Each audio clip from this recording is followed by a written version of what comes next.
दोस्तों नमस्कार। UP PSC, state PSC या कोई भी एग्ज़ाम आप दे रहे हो, हालांकि ये जो विषय है आज का, ये यूपी पीएससी के बारे में है। वो ये है कि अगर आप गलत सूचनाएं भरते हैं अपने फॉर्म में, या गलत तरीके से आपने अपनी योग्यता को छिपाते हुए या योग्यता गलत बताते हुए फॉर्म भरा है, जैसे कि पहले एआरओ के लिए लोग फॉर्म अप्लाई करते थे और उसमें बता देते थे ओ लेवल हैं, यस कर देते थे। तो अभी ये सब नहीं चलेगा, अभी डिबार हो जाएंगे आप। अगर किसी की सीट आप खा रहे हैं गलत योग्यता बताने की वजह से या गलत तरह से फॉर्म भरने की वजह से, तो आपको वहाँ डिबार कर दिया जाएगा और आपके अगेंस्ट एफआईआर भी कराई जाएगी। और ये बिल्कुल सच है, ऐसा हो रहा है। दो बच्चों ने रोल नंबर गलत भर दिया था, तो उनके ऊपर कार्रवाई हो रही है, एफआईआर हो चुका है ऑलरेडी, उनके ऊपर जांच चल रही है।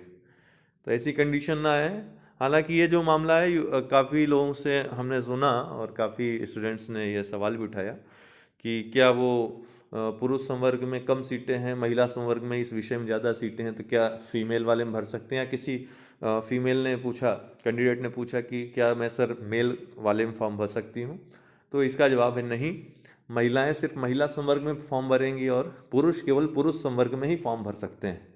इसमें कोई भी डाउट आपको नहीं होना चाहिए। और अपने अपने संवर्ग में फॉर्म भरिएगा, इससे आपको नहीं तो दो नुकसान हो जाएंगे। पहला नुकसान तो ये होगा कि आपका सिलेक्शन होगा नहीं किसी भी तरह।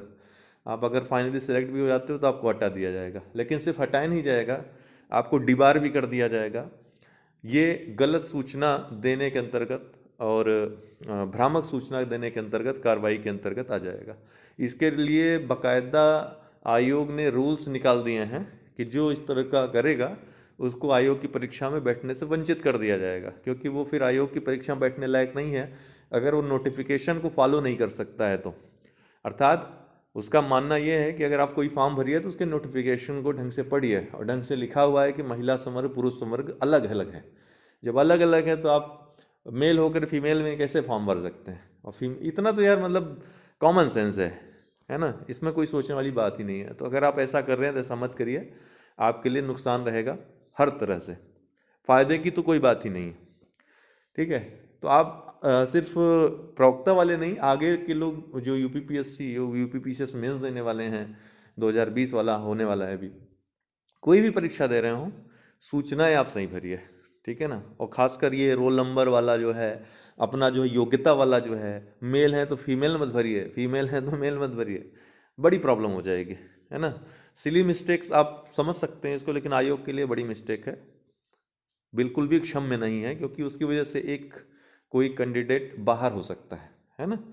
तो इसलिए आयोग ने ये कठोर कदम उठाने का निश्चय किया है।